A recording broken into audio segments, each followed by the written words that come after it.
누가복음 강해 72번째 시간 시작하도록 하겠습니다.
이 세상 산이 세상에 너의 길 없는 근심이 앞길 막으나 이 세상 산이 세상에 너의 길 끝없는 근심이 앞길 막으나 주 예수 우리에게 나타나시사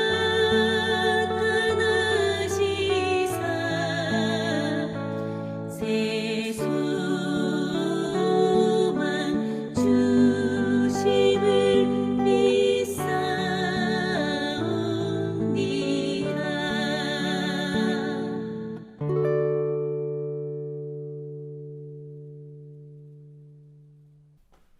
기도드립니다. 주님, 우리로 하여금 분주함에서 멈추어 서게 하옵소서.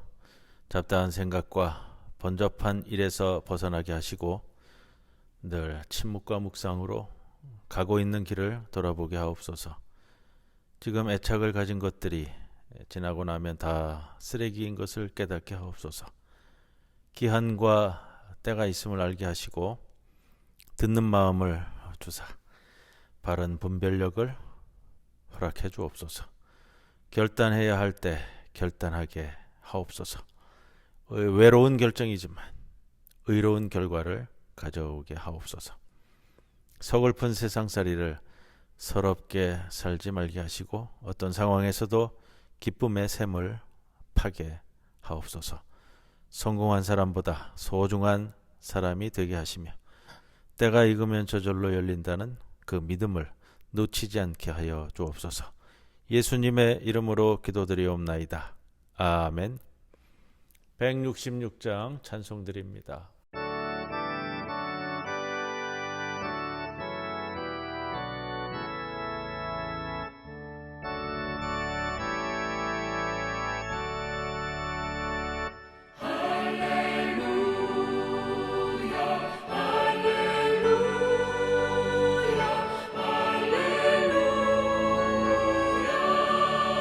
싸움은 모두 끝나고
오늘 이제 누가복음 막바지에 이르렀습니다.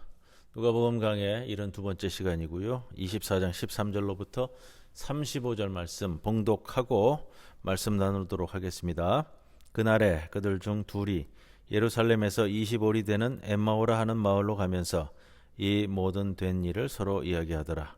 그들이 서로 이야기하며 문의할 때에 예수께서 가까이 이르러 그들과 동행하시나 그들의 눈이 가려져서 그인 줄 알아보지 못하거늘 예수께서 이르시되 너희가 길 가면서 서로 주고받고 하는 이야기가 무엇이냐 하시니 두 사람이 슬픈 빛을 띠고 머물러 서더라.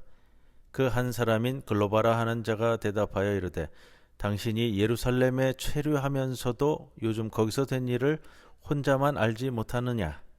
이르시되 무슨 일이냐. 이르되 나사렛 예수의 일이니 그는 하나님과 모든 백성 앞에서 말과 일에 능하신 선지자이거늘 우리 대제사장들과 관리들이 사형 판결에 넘겨주어 십자가에 못 박았느니라.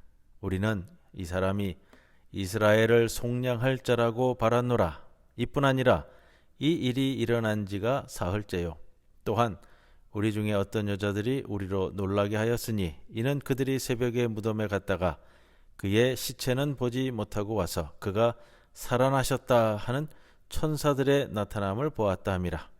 또 우리와 함께한 자 중에 두어 사람이 무덤에 가 과연 여자들이 말한 바와 같음을 보았으나 예수는 보지 못하였느니라 하거늘 이르시되 미련하고 선지자들이 말한 모든 것을 마음에 더디 믿는 자들이여 그리스도가 이런 고난을 받고 자기의 영광에 들어가야 할 것이 아니냐 하시고 이에 모세와 모든 선지자의 글로 시작하여 모든 성경에 쓴 바 자기에 관한 것을 자세히 설명하시니라. 그들이 가는 마을에 가까이 가매 예수는 더 가려 하는 것 같이 하시니 그들이 강권하여 이르되 우리와 함께 유하사이다. 때가 저물어 가고 날이 이미 기울었나이다 하니 이에 그들과 함께 유하러 들어가시니라. 그들과 함께 음식 잡수실 때에 떡을 가지사 축사하시고 떼어 그들에게 주시니 그들의 눈이 밝아져 그인 줄 알아보더니 예수는 그들에게 보이지 아니하시는지라. 그들이 서로 말하되 길에서 우리에게 말씀하시고 우리에게 성경을 풀어주실 때에 우리 속에서 마음이 뜨겁지 아니하더냐 하고 곧 그때로 일어나 예루살렘에 돌아가 보니 11 제자 및 그들과 함께한 자들이 모여 있어 말하기를 주께서 과연 살아나시고 시몬에게 보이셨다 하는지라. 두 사람도 길에서 된 일과 예수께서 떡을 떼심으로 자기들에게 알려지신 것을 말하더라. 아멘. 오늘 본문 엠마오 마을로 가는 두 제자와 만나신 예수님의 이야기입니다. 표지 그림도 엠마오 마을에 도착하셔서 예수님과 식사를 하시는 장면 그 그림을 그 성화를 좀 표지 그림으로 오늘 좀 잡아봤고요. 자, 누가복음에서 가슴이 뜨거워지는 이야기다 이렇게 하고 시작을 하고 싶어요. 예수님이 메시아임을 제자들이 기적 사건 이후에 알게 되듯이 예수가 부활하심을 제자들에게 나타나신 뒤에 알게 된 사건이다. 이렇게 말씀드리고요. 메시아라는 것과 부활 모두 예수가 먼저 사건과 만남으로 우리를 깨우치신다. 이거를 기억하고 시작합니다. 여러분, 만남은 우연보다 필연입니다. 자, 예수를 만난 것이 우리 모두에게도 인생 최대의 기쁨입니다. 그 마음으로 우리가 살아가는 것이고요. 오늘 본문은 근데 좀 독특하게도 누가복음에만 등장하는 이야기입니다. 구성은 이렇게 돼 있어요. 엠마오로 가는 길 27절까지 그리고 엠마오에서 그리고 이제 제자들이 이 두 제자들이 예루살렘으로 올라가서 11제자와 다른 제자들을 만나는 장면 이렇게 구성되어 있습니다. 장면마다 이렇게 좀 뭐라 그럴까요? 장소가 다릅니다. 자, 오늘 이 두 제자 엠마오로 내려가고 있는 두 제자는 12제자 중에 두 사람은 아닌 것 같고요. 아마 70인 제자에는 속한 사람들이 아니었을까 이렇게 추정을 해봅니다. 이 두 사람과 부활하신 예수가 대화를 나누고 또 이 부분, 이 대화가 중심으로 되어 있는 사건입니다. 33절 이하에 가면 이 제자들이 예루살렘으로 돌아가서 예루살렘에 머무는 제자들과 부활한 예수를 만난 경험을 나누는 것, 이렇게 참 중요합니다. 부활한 예수를 만난 그 경험을 다른 이들과 함께 나누는 것. 16절에 보면 그들의 눈이 가려져서 그분을 알아보지 못하였다 하는데, 뒤에 31절에 보면 그제야 그들의 눈이 열려 예수를 알아보았는데 예수님은 이제 더 이상 보이지 않았다, 사라졌다. 이 31절 이렇게 좀 누가가 단락을 구분하기 위해서 이렇게 문장을 가지고 가고 있다, 이렇게 보여집니다. 자, 18절에 보면 두 사람 중에 한 사람의 이름은 글로바라고 나옵니다. 근데 다른 한 사람은 나오지 않아요. 원래 엠마오 전승이라는 것이 있는데 그 전승에 따르면 한 사람이 예수를 만난 것으로 그 전승에는 나온다 그래요. 그런데 증인은 두 사람이 필요하다라고 했기에 누가복음서 기자가 한 사람을 더 추가하였다, 뭐 이런 이제 추정도 해보는데, 뭐 재미있는 추정입니다. 뭐 그럴 수도 있다, 이렇게 생각을 해보고요. 뭐 중요한 건 아니지만요. 엠마오, 뭐 예루살렘에서 25리, 성경에 보면 25리, 한 10km 이렇게 떨어진 동네 이렇게 나오는데, 이 동네가 정확히 어떤 동네인지는 신학자들이 좀 추정을 할 뿐입니다. 단지 거리상으로는 한 25리, 10여 킬로. 그리고 엠마오라는 뜻 자체는 따뜻해지다라는 어원을 가지고 있는 동네다, 이렇게 요 정도 알 수 있고요. 17절에 한번 봅니다. 예수께서 이르시되 너희가 길 가면서 서로 주고받고 하는 이야기가 무엇이냐 하시니 두 사람이 슬픈 빛을 띠고 머물러 서더라. 자, 예수님이 이 두 사람과 같은 방향으로 걷고 있음을 보여줍니다. 예수님이 그런데 누구인지 알아보지 못했죠. 예수님이 이상한 모습으로 나타났기 때문에 알아보지 못한 것, 그건 아니고요. 예수님은 항상 우리와 함께 걷습니다. 예수님은 항상 우리와 같은 방향으로 걷는다라는 겁니다. 예수님과 함께 걷는 우리는 외롭지 않습니다. 또 우리와 함께 걷는 예수님도 외롭지 않습니다. 간단한 표현이지만 중요한 표현으로 말씀드립니다. 16절에서 예수님을 알아보지 못한 원인은 두 사람에게 있습니다. 예수님이 눈을 뜨게 해주지 않으면 우리는 예수를 알 수 없다라는 말입니다. 17절에 무슨 이야기를 그렇게 하고 있습니까? 라고 예수님께서 이 두 제자에게 물어봅니다. 그 질문에서요, 여러분, 우리도 심판날에 예수님께서 비슷한 질문을 우리에게 하지 않으실까, 그런 생각을 해봅니다. 예수님은 우리 각자에게 당신 삶에서, 너의 삶에서 아름다운 이야기를 듣고 싶다, 이렇게 말씀하실 겁니다. 나는 무슨 이야기를 할 수 있을까? 심판날이잖아요. 심판날. 악한 자는 심판날을 두려워하지만 선한 사람은 심판날을 기다리는 겁니다. 악한 자는 징벌을 받는 날이지만 선한 자는 상급을 받는 날이기 때문에 그렇겠죠.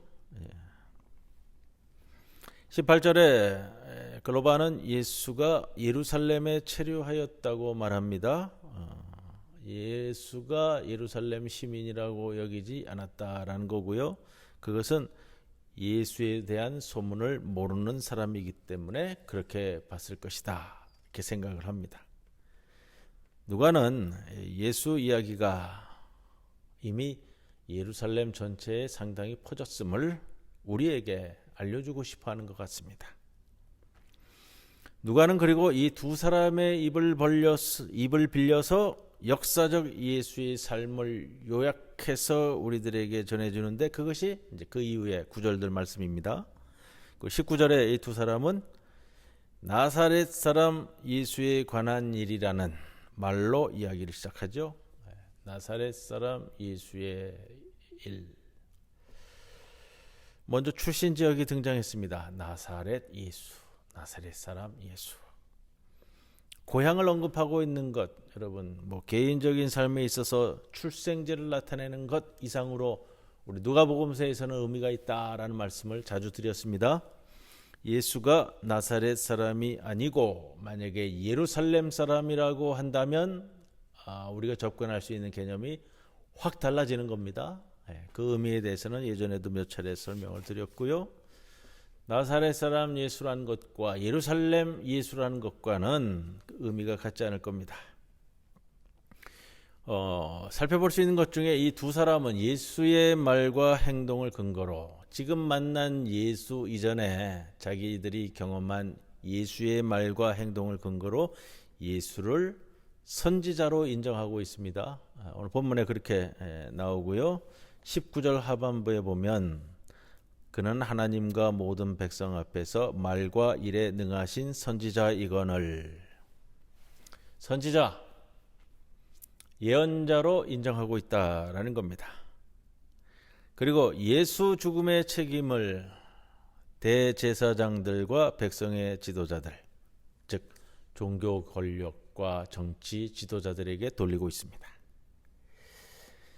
예수에 대한 소망을 이스라엘의 해방과 연결해 설명하고 있는 구절들입니다. 근데 그 희망이 절망으로 바뀌었습니다. 예수가 죽은 지 벌써 사흘이 지났다라는 이 표현이요. 사흘이 지났다라는 말은 확실히 죽었다라는 뜻이기도 합니다. 예수를 통한 소망, 그 희망이 끝이 나버렸다라는 표현이 되기도 합니다. 그런데 여인들을 통해서 놀랄 만한 소식을 들었다는 겁니다.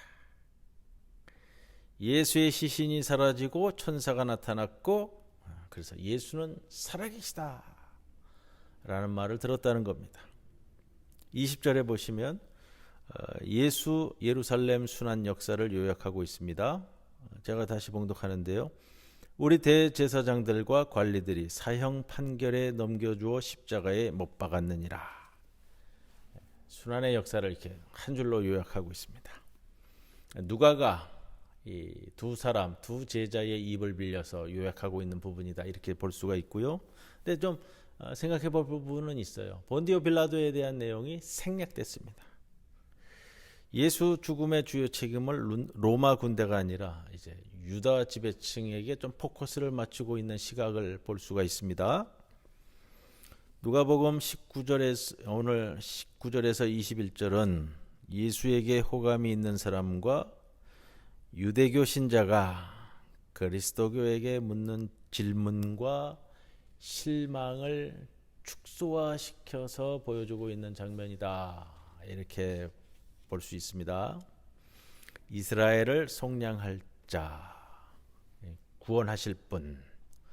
21절에 누가복음서 기자가 21절에 오늘 본문에서 배치를 했습니다. 예수가 죽기 전에 예수에게 소망을 걸었는데 예수의 죽음 때문에 예수의 죽은 뒤에 그 소망, 희망이 깨졌다라는 말입니다. 자, 여기서 우리가 이런 걸 생각해 볼 수 있습니다. 예수에게 희망을 건 사람들의 이야기를 좀 기억해 봅시다. 예수만 기억할 것이 아니라 예수에게 희망을 건 사람을 예수보다 먼저 더 자주 기억하자는 말이 되기도 합니다. 예수에게 희망을 건 사람이 없었다면 예수가 무슨 의미가 있겠는가? 예수에게 희망을 건 사람의 아픈 역사와 삶을 기억하라는 것이기도 합니다. 예수에게 희망을 건 사람의 아픈 역사를 제대로 알지 못하면 예수의 삶과 그 가치를 제대로 알아듣기 어렵게 됩니다. 예수만 기억하고 예수에게 희망을 건 사람을 기억하지 못한다면 예수의 진면목을 깨닫기 어렵다는 겁니다. 그리고 22절 이하에 또한 우리 중에 어떤 여자들이 쭉 이제 무덤에 대한 이야기, 또 제자들이 또 달려간 이야기를 적고 있는데 이 두 사람의 입을 벌려 우리가 지난주에 나누었던 말씀 1절에서 12절까지의 말씀 그 이야기를 다시 반복하고 있습니다. 몇몇 여인이 예수의 제자들을 깜짝 놀라게 하는 소식을 전했다. 천사들이 전해준 이야기는 조금 요약을 해버렸어요. 단지 예수가 살아있다는 말로 줄여버렸고요. 자, 그러면서 우리가 또 이야기될 수 있는 게 이겁니다. 누가는 빈 무덤이나 천사들의 말이 부활에서 핵심이 아니다 라는 말을 우리에게 전합니다. 24절에 빈 무덤을 방문한 내용은 빈 무덤 이야기가 덧없다는 사실을 보충하고 있습니다. 빈 무덤이 있다고 주장하거나 빈 무덤에 수백 번 가보는 일이 부활 신앙에는 아무런 도움이 되지 않는다는 표현이기도 합니다. 부활을 믿기 때문에 빈 무덤이나 빈 무덤 방문이 어떤 의미가 우리에게 있는 것이지 빈 무덤 그 자체나 빈 무덤을 방문했기 때문에 부활 신앙이 생기는 것은 아닙니다. 우리는 예수가 시몬 베드로에게 나타나고 34절 말씀 사도들에게 나타나고 우리 다음 주 36절 이하의 말씀이고요. 그리고 나서야 예수가 부활했다는 사실을 알게 됩니다. 25절에 그러니까 뭐 지난주 우리 부활주일에도 나눴던 말씀의 축소판이에요. 빈 무덤이라는 것은 예수가 부활했기 때문에 빈 무덤이 의미가 있는 것이지 빈 무덤이 있기 때문에 부활했다라는 말이 아니라는 거예요. 의미성에 있어서는 우리가 좀 살펴보고요. 우리에게 중요한 것은 부활한 예수를 경험한 자들이 우리에게 중요하고요. 부활 신앙이라는 것은 부활을 하신 예수를 만난 이들에 의해서 만들어지는 것이 부활 신앙이라는 것입니다. 25절 말씀을 봅니다. 예언자들이 말한 모든 것을 믿기가 그렇게 어렵습니까? 라는 이 말씀은 예언서를 잘 보고 예언자들의 말씀에 주목하라는 말씀으로 들립니다. 이 신약 성경에 나오는 예수님의 말씀을 이렇게 하나씩 찾아보면 예수님은 구약 성경 특히 예언서에 아주 정통한 모습을 보입니다. 또 예언서는 예수님 말씀에서 자주 인용되는 책이기도 하고요. 또 그만큼 우리 예수님을 이해하는데 필수적인 성서는 예언서이다 라는 생각을 합니다. 예언서는 신약 성서 전체 분량과 거의 비슷할 정도고요. 비중이 굉장히 큽니다. 구약 성서 전체를 봐도 우리 예수님은 구약 성서에 비추어 봐서 예수님은 어떤 유형에 속할까? 왕에 속할까? 사제에 속할까? 찾아보면 예언자로 규정짓는 게 맞잖아요. 물론 예언자로 규정짓는다는 것이 예언자라는 범주로만 규정짓기에는 예수님은 더 큰 인물이지만 우선 예언자입니다. 예언자로서의 활동을 하셨고 예언자의 모습을 보이고요. 예수를 선지자로 예언자로 여기지 않으면 다음 단계로 나아갈 수 없습니다. 예수를 예언자로 보는 데서 우리가 예수의 이해가 시작이 되어야 합니다. 그리고 나서 사람의 아들 그리스도 하나님의 아들로 볼 수 있는 겁니다. 32절에 우리에게 말씀하실 때나 성서를 설명해 주실 때에 우리 속에서 마음이 얼마나 뜨거웠는가. 이 구절 말씀이 참 좋아요. 예수께서 말씀하실 때 성서를 설명해 주실 때 우리 속에 마음이 얼마나 뜨거웠는가. 좋은 시를 학문적으로 분석하기 전에 시를 시 자체로 맛봐야 하는 것처럼요. 성서 구절도 단어 하나 문장 하나를 요리조리 구절을 뭐 좀 따져가기 전에 전체의 성서 구절이 주는 우리에게 감동을 맛보아야 하는 것이 더 우선적이고 더 중요하지 않을까 말씀드립니다. 성서 구절이 주는 감동에 흠뻑 젖는 것. 성서의 말씀은요, 진리라는 것 그 이전에 기쁨입니다. 진리의 말씀이라는 것, 그 이전에 우리에게 다가오는 기쁨의 말씀이라는 겁니다. 성경 말씀은 먼저 기쁨으로 우리에게 다가왔습니다. 그래서 언제든지 성서를 느끼고 읽고 생각하는 기쁨을 마음껏 누리시기 바랍니다. 두 사람이 예수님을 예언자로 본 것은, 선지자로 본 것은 이스라엘의 정치적인 독립과 해방을 생각한 것이었을 겁니다. 당시 유대인들의 사고방식은 당연히 그랬으니까요. 누가는 누가복음서를 읽는 독자들이 예수에게서 정치적인 해방자 그 이상을 볼 수 있기를 바라는 것으로 보입니다. 예수에게서 정치적 해방자를 생각하지 말라는 뜻이 아닙니다. 26절에서 예수는 메시아가 고난을 받아야 한다고 설명합니다. 그리스도가 고난을 받아야 한다라는 이 개념은 유대교에는 절대 있을 수 없는 개념이다. 저번에 한번 말씀을 드렸고요. 고난받는 메시아라는 이런 사상은 유대교에는 있을 수 없는 사상입니다. 그러나 고난받는 메시아의 모습은 예수께서, 그리스도께서 우리 인류에게 선사한 놀라운 사상입니다. 27절 말씀, 이에 모세와 모든 선지자의 글로 시작하여 모든 성경에 쓴 바 자기에 관한 것을 자세히 설명하시니라. 아마 그거예요. 예.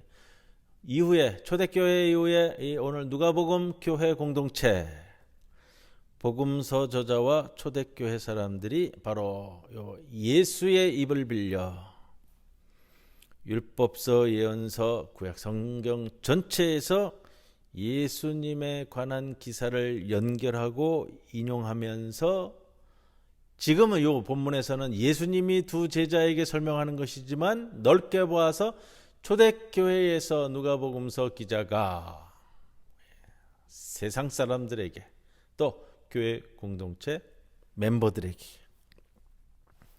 예수님에 대해서 설명하는 장면, 이렇게 봅니다. 우리 기독교는 구약성서 전체를 무시하지 않았습니다. 오히려 처음부터 구약성서 전체를 굉장히 존중해 왔습니다. 여러분, 이제 요거는 우리가 생각해 볼 부분인데요. 구약 성서가 예수에 대해서 말한다기보다 기독교가 구약 성서를 인용해서 예수를 설명해 왔다 하는 것이 맞겠습니다. 그러면서 오늘 누가는 마가복음서처럼 십자가 신학을 우리에게 강조하고 있습니다. 승리의 신학을 말하는 듯 보이는 요한복음도 사실은 십자가 신학이 기초입니다. 자, 한 걸음 더 나아가서 십자가 신학이라는 것은 저항 신학입니다. 오늘 이 누가복음서 전체를 통해서 우리가 함께 계속해서 나누었던 말씀 중에 가장 중요한 것도 예수님의 저항, 이게 곧 십자가 신학인데 저항 없이 부활이 없습니다. 십자가 없이 부활이 없는 것과 마찬가지입니다. 그래서 누가복음서는 저항 신학이다, 이렇게 말씀드릴 수 있습니다. 그리스도교 역사에서 부활을 강조하면서 십자가를 슬쩍 지나치는 풍조가 많습니다. 오늘도 마찬가지고요.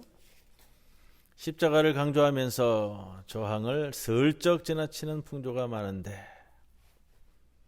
예수님은 가만히 있다가 십자가 처형을 당한 것이 아닙니다. 예수님이 묵상하다가 느닷없이 십자가를 진 것이 아니라는 겁니다. 악의 세력에 끊임없이 저항하다가 십자가를 지게 되었습니다. 십자가라고 하는 것은 무의미한 고통을 참고 견디는 것과 거리가 멉니다. 가난한 사람을 괴롭히는 악의 세력에 저항하여 얻은 고통만이 신학적으로 의미가 있는 겁니다. 무의미한 고통을 참고 견디는 일은 예수의 십자가와 아무 관계가 없습니다. 무의미한 고통은 그저 참고 견딜 이유도 그럴 필요도 없다는 겁니다. 악의 세력이 주는 고통이 있다면 우리 예수님처럼 당당하게 저항하는 것. 악의 세력이 우리를 십자가에 못 박으려는 시도에 마땅히 저항하는 것. 가난한 사람이 십자가에 못 박히지 않도록 저항하고 싸우는 것.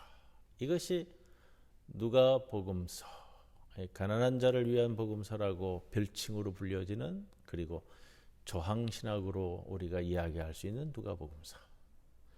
이 부분을 오늘 이 말씀을 통해서 좀 성찰하시는 우리 성도 여러분 모두가 되시기를 간절히 권면을 드립니다. 찬송가 169장 함께 찬송드립니다.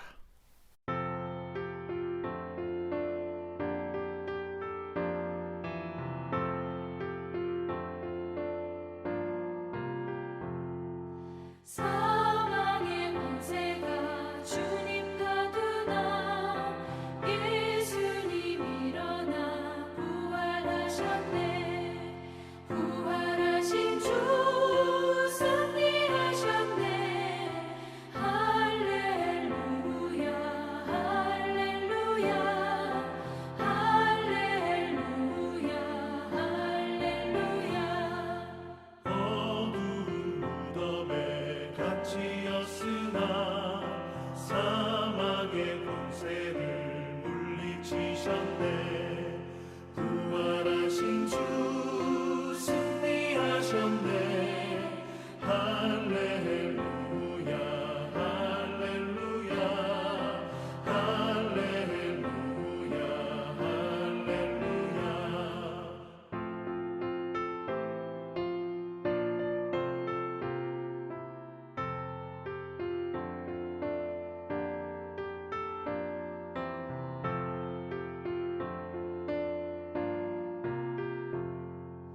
우리의 죄사슬 풀어주시고 자유를 주시니 영생이로다. 부활하신 주 승리하셨네. 할렐루야 할렐루야 할렐루야 할렐루야. 주 싸움 끝내고 승리하시니 부활의 우리 주 영광이로다.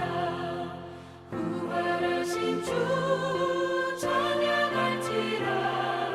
할렐루야 할렐루야 할렐루야 할렐루야.